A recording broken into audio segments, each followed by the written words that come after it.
আমার পার্সোনালি মনে হয় এখন স্বাধীনতা মানে আমরা যে যে যে নিজের জায়গায় যেরকম ফিল্ডে কাজ করছি, তো সেটা কাজ করার স্বাধীনতা হতে পারে, বেঁচে থাকার জন্য স্বাধীনতা হতে পারে। নমস্কার ଜଣାଉଛି ଠିକ୍ ଅଛି ଆମେ ଏଇଟା ସେଲିବ୍ରେଟ୍ ବି କରୁଛୁ।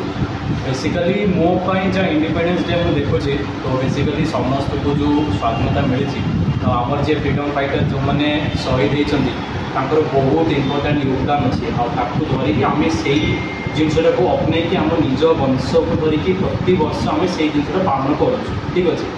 ଆଉ କଥା ରହିଲା ইন্ডিপেন্ডেন্স ডে সম্পর্কে আমি কিছু তোমার মুখ থেকে শুনতে চাই। তোমার কাছে স্বাধীনতা দিবসটা কি বা কীরকম? স্বাধীনতা দিবস বলতে আমার কাছে অবশ্যই স্বাধীনভাবে বাঁচাটা অবশ্যই একটা মানুষের, সবাই যেভাবে বাঁচে স্বাধীনভাবে বাঁচা, কিন্তু এখন অনেকেই স্বাধীন হলেও আমরা অনেকেই। তো তোর কাছে ইন্ডিপেন্ডেন্স ডে মানে কি? What do feel? ইন্ডিপেন্ডেন্স তো দেখো, সঙ্গে যদি ছোটোবেলায় একদম ছোটোবেলার কথাই বলি, কারণ স্বাধীনতা তো ছোটোবেলা থেকেই আমাদের মধ্যে সব বাবা মায়েরা ঢুকিয়ে দেয়। তো ছোটোবেলা মানে আমরা স্কুলে যেতাম ছোটোবেলায়, তো সেটাই আমাদের